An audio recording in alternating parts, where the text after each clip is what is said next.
Hey everyone, how's it going? So what am I working on now? Well, I got this '03 Toyota Camry, and it got towed into me.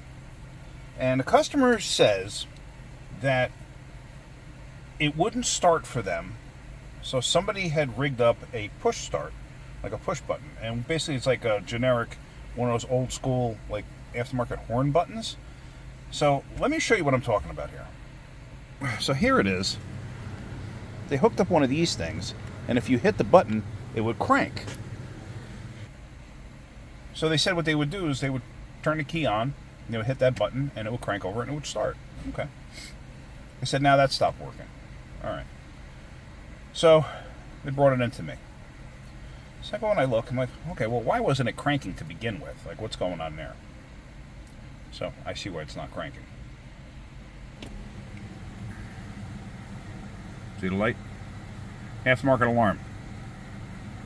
So the aftermarket alarm is active and it's not allowing it to start. So them just putting this in there bypassed that. So I don't know if this thing had relays, because a lot of times aftermarket alarms will have relays in the system to flash the lights, beep the horn, stuff like that. I don't even know if the horn works. It does. So this way, you know, the siren, the horn, all sorts of stuff will go on, off, the lights will flash, stuff like that. All right, so even if you could get it to start, a lot of times you'd have the lights flashing and stuff like that. I don't know if you've ever seen a car going down the road with the lights flashing, horn going off, stuff like that, because the alarm is active. It does happen. Anyway, this is another reason I can't stand aftermarket alarms. I usually just take them and get rid of them, rip them out, and just basically put the car back to what it was originally. So there's something I want to show you in case you have one of these in your car, let's say. This is something that works a lot of times. Now, let me just show you how it won't start. So here we go. Here's the key. I don't have a remote. You know, this is not a fob key. They don't have an aftermarket remote for the alarm. So I got nothing. Won't start. Now, what I did notice with this contraption here, they ran it through here and out there, and what I did was I followed it, and sure enough, it goes to the starter. Now, what I did was I just ripped the wire. Battery was dead by the time I got it too, probably because the alarm is going off. So I just ripped the wire. And if you look, somebody did such a super nice job tagging in. See what they did there? That's the starter trigger wire. I mean, who does that? Come on. Seriously? That's just a real booger way of doing something. So here is the trigger wire. Now you can hit ground with this. It's not, there's nothing on it. It's all it is the trigger wire. Mainly what happens is when you turn the key, the factory wire, which is down there, this wire is spliced into it. The factory wire down there will get power to power the trigger for the starter. The starter has battery power going to it. So now you need a small trigger from this. So here's the battery. See that? Now it starts. All you needed was a little trigger.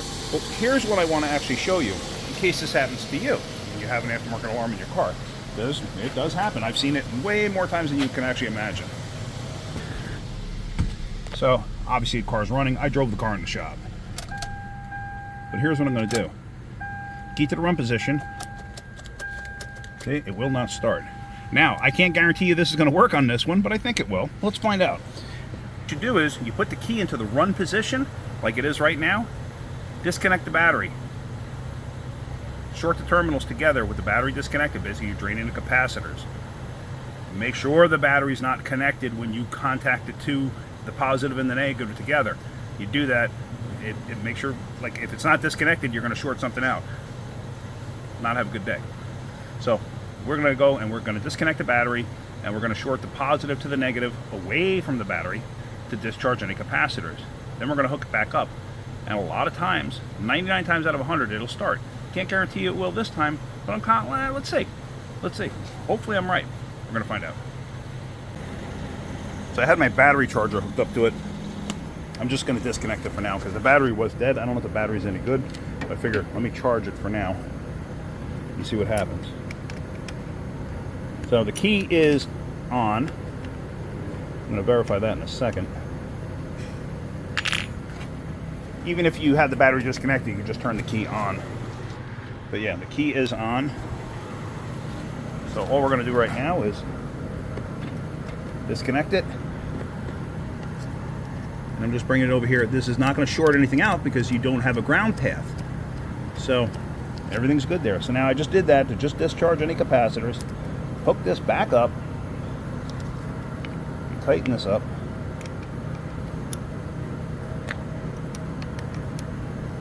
And when you're tightening up a battery terminal, you don't have to go bananas, like bottoming everything out. As long as it stops turning, you're golden. Leave it. Don't worry about it. I'm going to hook this back up. Like I said, the battery was dead. I'm just going to go to, oops, turn it on first. That would help. I'm going to go 60 amp and manual, because I got a funny feeling this battery's no good. Get the voltage up. Alright, so the key is back on. It might not start. Is the light still flashing? Let's see. Yeah, it won't start. Okay. But a lot of times it will. A lot of times, having the key on when you reconnect the battery, a lot of times that'll trick that aftermarket alarm into allowing the car to start. Unfortunately, it didn't work this time. So I'm going to go underneath the dash. I'm going to disconnect everything for this aftermarket alarm. And we're just going to bypass it. So let me start detrimming the underside of this dash while this thing's charging. I'm going to shut the key off while I'm doing this. And let me show you what I come across, because I guarantee you there's going to be some goobered wire under there. Goobered wiring under there. Can't even speak English. All right, let's go. So I'm under the dash, and just what I expected. Butchery, like every single alarm I've ever seen. It's very rare that you find one that's done professionally and done nicely. Usually they just do it as quick as possible to get the vehicle out the door and make some money. And I understand that, but I can't stand Scotch locks. I don't know if you know what those are. This thing right here.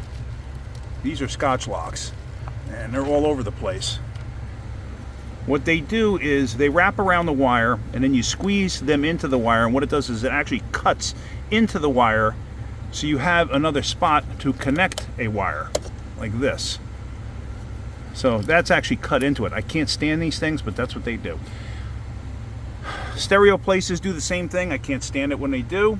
If you get a good reputable alarm place and a good reputable stereo place, they don't do this. So if you look here are aftermarket relays. These are great sources of relays. If you ever take one of these things out, save them. I usually save the relays and the harnesses. They come in handy for other things. But up under the dash here, there's like control box and, you know, all sorts of stuff. But everything's zip tied all over the place. I'm just gonna start cutting stuff out. And usually what they do is the trigger wire for the starter, like here, you'll notice these are two different color wires. What they'll usually do is they'll cut the wire, splice in their relay, and then do it on either side. So now what I gotta do is I gotta cut this out, and then I have to splice the two wires back together so they're back to normal. So let me go ahead and let me start disconnecting stuff and cutting stuff. When I come across something interesting, I'll point that out. So here is all that hack butchery that was up underneath the dashboard, and I'm going to hold on to, or I'm going to cut it out, or cut pieces out and save it, because like here you have a relay, here you have inline fuses. You know, it's stuff that comes in handy. I think there was another something here. Oh, maybe I dropped it. Yeah, like a double relay here, and then you have the connector. I can honestly say that over the years, all the ones I've ever cut out, I save those relays and stuff, especially because you get that nice connector. If they don't have the nice connector, I don't even bother, just throw them in the garbage. But I've used every single one I've ever taken out. So now I got to go up underneath the dashboard. I have to fix the wiring that's underneath there. Let me show you that real quick. Hang on a second. Sorry, I just had to reset the battery charger there. Let me just show you this real quick. So here you can see all those Scotch locks bright and clear. I gotta straighten all of this out. It depends on what I find here. Usually I will cut this stuff apart and fix the wiring. A lot of times what I'll do is I'll take the Scotch lock off, cut the wire there, and then just repair it. I gotta see how nutty I want to go on this. There's one wire there that had some kind of a weird butt connector. I just ripped it right out. But now what I wanted to point out, and the reason I really hate these things, these type of butt connectors, and that's why I use, like, let's see, I use this style. And the reason for this too, Using this is okay inside the car, because if you think about it, a lot of the wiring is not really protected. Like, you don't have like a weather tight seal there, because you can see the backside of the actual terminal. So, okay, that's okay. But the problem is with this type of a butt connector, when you go to install it, people will strip the wire and then jam the butt connector on there, not realizing that they furled out the wires. So here's the other end where this has to go, right here. And look at that. That's as much, let me see if I can focus on that. That's as much of the wire as it actually got a hold of. What is that, a third? It's only a third of the wire, because it crushed the rest of it in place as they tried to slide this type of a butt connector over it. That's the main reason I don't like these. Now, these I would never, I will use these on the inside if I have to. I prefer not to. If I have something that's really a tight area that's really difficult to get to, sometimes I use these in a pinch. However, underneath the hood or anywhere that's exposed to the elements, I absolutely will not use these things. Don't. So anyway, let me go ahead and let me just start fixing all this wiring underneath here, and then let's get this car back on the road. So now that's what you want to have, is a wire that's stripped like that on both ends. So now I can connect those two. And like I said, I'm going to use this type of a butt connector with the regular heat shrink on the outside. You don't have to use the heat shrink that has the glue in it when you're working on the inside here, because like I said, it's not a situation where it's going to be, you know, out in the elements or anything like that. Now, if you're working on like a Jeep Wrangler where the people might be taking a roof off and stuff like that, then yeah, maybe you do want to use that stuff. So, all right. So there we go. That's done like that. I'm good with that. That'll be fine.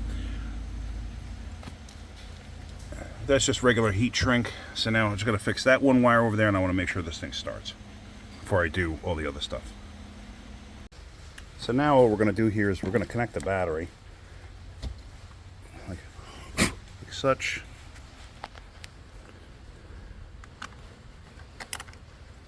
Look at that. Actually spins. Okay, well, I'm going to have to straighten that out. But all I want to do is make sure it starts, and then I can complete everything else. So it should start, no issue. Oh, hang on a second, got the steering wheel locked.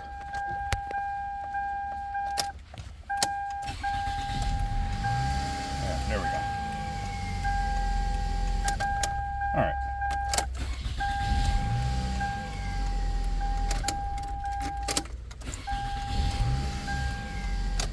All right, so I'm good with that. So now, I just got to, fix up the rest of the wiring. All I did, like I said, was I connected that wire there. Right there, and I fixed that one wire that was down there that was exposed. So now I'm just going to fix all these ones with the Scotch locks. Then I got to fix that trigger wire down at the starter. Just clean that up, make it look halfway decent, make sure that it's not all completely frayed up, and it's going to create an issue. So a lot of times with something like that, unless it's frayed, then really I'm just going to probably wrap it with some electrical tape and put a zip tie around it to keep the electrical tape from coming apart. So that's it. I just wanted to show you that. Unfortunately, that little trick didn't work. Like I said, 99% of the time it does work. So in case you get stuck on the road, just turn the key on, disconnect the battery, reconnect the battery, and it should go. Discharge capacitors or whatever. So, all right, that's it. Yeah, let me just get this all assembled first. Sorry, somebody came up and started talking to me, so I apologize for that. But yeah, so now I got this thing all back together, and it's actually good to go to the customer, and it starts and runs every time, so no issue there. I don't know what it is with people. I pull out of the shop, and then somebody pulls right up to the bay door, and I'm like, can you move? I got to pull a car in there any second. And they're like, oh, but I just want an inspection. I don't care what you want. Move. You're blocking a bay door. I don't get people. Anyway, as you can see, I'm a little aggravated this morning. Anyway, all right, so hopefully you're getting something out of my videos. If you are, hit that like button. If you could, please subscribe. If you look down in the description area, you'll see links to Amazon products that I personally use and that I highly recommend. If you could just give it a click. I'm not asking you to buy anything, just give it a click. Clicks do help me. Anyway, that's about it. All right, guys. That's it. Have a great day. Keep wrenching.